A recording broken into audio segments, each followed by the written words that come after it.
మీ కుటుంబ శాంతి, ఆరోగ్యం, ఆర్థిక అభివృద్ధి కోసం రుద్రాక్ష మహాపూజలో తప్పక పాల్గొనండి. ఇప్పుడే నమోదు చేసుకోండి.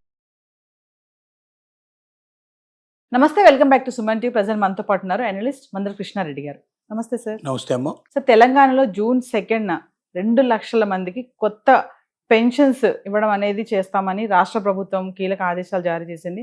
ఒక్కసారి అంటే ప్రాధాన్యత ఎలా ఉంటుంది, ఇవన్నీ ఒకసారి కొత్త పెన్షన్స్ అంటే ఏంటి సార్, ఎవరెవరికి ఇస్తారంటే ఒకరి తర్వాత ఒకరికి పెన్షన్ ఉంటుందని చెప్తా ఉంటారు కదా. ఫస్ట్ ప్రయారిటీ ఎవరు ఉంటారు, సెకండ్ ఎవరు, నెక్స్ట్ ఎవరు ఉంటారు అని అంటే ఒకసారి. తెలంగాణ ప్రభుత్వం చేయూత అనేటువంటి ఒక పథకం ద్వారా వృద్ధులకు, వికలాంగులకు, దీర్ఘకాలిక రోగులకు రకరకాల పెన్షన్లు మంజూరు చేస్తుంది. దాంట్లో భాగంగా గత 3 సంవత్సరాల నుంచి కొత్త ప్రభుత్వం వచ్చినప్పటి నుంచి, అంతకుముందు 10 సంవత్సరాల పాటు అంతకుముందు ఉన్నటువంటి పథకాలే కంటిన్యూ, అంతకుముందు ఉన్నటువంటి ఎంతమంది అయితే మెంబర్స్ ఉన్నారో అంతమందినే కంటిన్యూ చేశారు తప్ప 10 ఏళ్లలో ఎవరిని పెంచడానికి వాళ్ళు ప్రయత్నం చేయలేదు. లక్షల సంఖ్య లోపల అప్లికేషన్స్ పడి ఉన్నాయి. సుమారుగా 10 లక్షల మంది అప్లై చేసుకున్న వాళ్ళు ఉన్నారు. ఇప్పుడు మేము కూడా చేయూత పథకానికి అర్హులం, మాకు కూడా ఇవ్వండి అని అడుగుతున్నారు.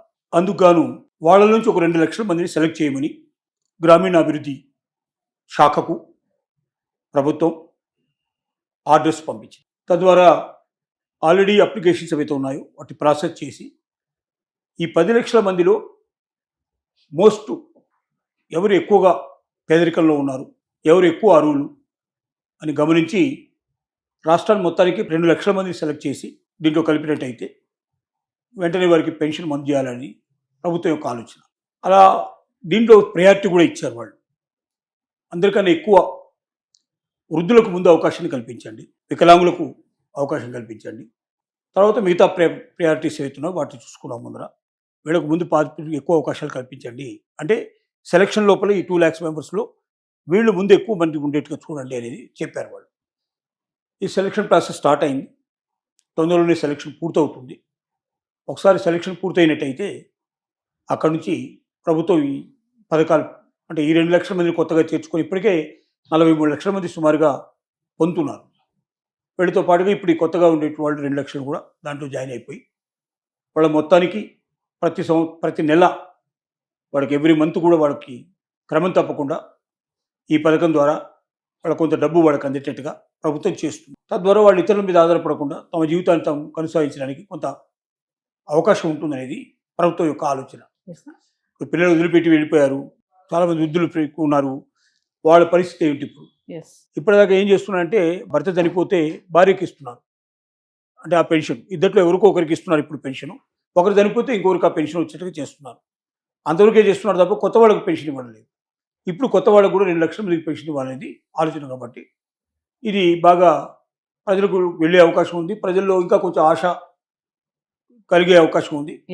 గత ప్రభుత్వంలో 10 సంవత్సరాల పాటు వాళ్ళకి కొత్త వాళ్ళకి రాలేదు అవకాశాలు. కాబట్టి ఈ కనీసం కొత్త గవర్నమెంట్లో అయినా వెంటనే అవకాశాలు వస్తాయనేది అందరూ ఆశగా ఎదురు చూస్తున్నారు. అంటే ఫస్ట్ ప్రయారిటీ వృద్ధులు, తర్వాత దివ్యాంగులు, తర్వాత వితంతువులు వీళ్ళు ఉంటున్నారు, మిగతా వాళ్ళు వస్తారు దాన్ని. అంటే సార్, మామూలుగా ఈ పెన్షన్స్లో కూడా స్కామ్స్ ఏమైనా జరుగుతాయా సార్? పెన్షన్లో స్కామ్స్ అంటే ఎలా జరుగుతాయంటే వికలాంగుల పెన్షన్లో ఎక్కువ జరిగే అవకాశాలు ఉన్నాయి. తర్వాత రెండోది ఏంటంటే దీర్ఘకాలిక రోగుల విషయాల్లో కొన్ని జరిగే అవకాశాలు ఉన్నాయి. వికలాంగులు కానివాడు కూడా పార్షియల్గా ఉండే వికలాంగులు కూడా తమ పూర్తి వికలాంగులని ప్రకటించుకోవడానికి దొంగ సర్టిఫికేట్లు సంపాదించేసి పెట్టడం, అలాగే అసలు ఏ దీర్ఘకాలిక రోగాలు పెద్దగా లేని వాళ్ళు కూడా తమ దీర్ఘకాలిక రోగాలు ఉన్నట్టుగా సర్టిఫికేట్ సంపాదించి పెట్టడం. ఇవాళ సర్టిఫికేట్ దొరకడం పెద్ద కష్టమైన విషయం కాదు, అది మంచినీళ్ళ ప్రాయంగా ఉంటుంది. కొంచెం లంచం పడేస్తే సర్టిఫికేట్ దొరకడం అనేది చాలా సులభంగా జరుగుతుంది. అట్లా తెచ్చిన వాళ్ళు కొంతమంది ఉన్నారు, అలా కొన్ని జరుగుతున్నాయి. ఇప్పుడు ఆంధ్రప్రదేశ్లో అట్లాంటి ఏరువేత కార్యక్రమం ఇప్పటికే 2 సార్లు చేశారు, ఇంకోసారి కూడా ఇప్పుడు చేయబోతున్నారు. ఏరేసినప్పుడల్లా కొన్ని వేల మంది దొరుకుతున్నారు, అంటే కొన్ని వేల మంది దొంగలు ఉన్నారు దీంట్లో అనే విషయం మనకు అర్థమవుతుంది. అప్పనంగా డబ్బులు వస్తాయి ప్రభుత్వం నుంచి అనే భావన, ఓ సర్టిఫికేట్ ఏదైనా సంపాదించి కాస్త డబ్బులు పడేసి సంపాదించి పెట్టేసుకుంటే మళ్ళీ సంవత్సరాల తరబడి అడగదు కదా అనే భావంతో నడుస్తుంది. దానికి తగినటువంటి పద్ధతి లోపల వాళ్ళకి ఆరోగ్య పరిస్థితులు ఎప్పటికప్పుడు చెకప్ చేసుకుంటూ నిజంగా వాళ్ళ ఆరోగ్యం బాగులేదా, వాళ్ళు నిజంగా వికలాంగులయ్యా, ఇలాంటివి చాలా గమనించి దాని ప్రకారంగా సరైన అర్హతలు ఉండే వాళ్ళకి ఇచ్చినట్టయితే బాగుంటుంది ప్రతి ఒక్కరి అభిప్రాయం. అంటే కొత్తగా మళ్ళీ 2 లక్షల మందికి పెన్షన్ ఇవ్వడం అనే దానికి అంటే రీజన్ బిహైండ్ ఏమన్నా ఉందా? అంటే అంటే చేయూతకు అప్లై చేసుకునేటప్పుడు దాని అర్హతలు ఉండేవాళ్ళు అప్లై చేస్తారు. వృద్ధులైతే 60 ఏళ్ళు దాటిన వాళ్ళు, ఎస్. అలాగే వికలాంగులైతే పార్షియల్గా కాకుండా ఫుల్గా ఉండే పద్ధతిలో ఉండేటి వాళ్ళు, అలాగే దీర్ఘకాలిక రోగులైతే ఇదని, వితంతులైతే ఇది, ఒంటరి మహిళలు భర్త చనిపోయినట్టు వాళ్ళు, ఒంటరిగా ఉంటున్న వాళ్ళు, ఇంకో మ్యారేజ్ చేసుకోకుండా ఉన్నవాళ్ళు, డిపెండెన్సీ లేని వాళ్ళు ఎవరుతున్నారో అలాంటి వాళ్ళు దీనికి అప్లై చేసుకోవడానికి అర్హులు వాళ్ళు. వీళ్ళంతా కలిపి 10 లక్షల మంది అప్లై చేసుకున్నారు. ఇప్పుడు అప్లై చేసిన వాళ్ళ సంఖ్య మొత్తం తీసుకుంటే 10 lakhs ఉంది. ఈ 10 lakhs లోపల ఒక 2 lakhs సెలెక్ట్ చేయమంటున్నారు.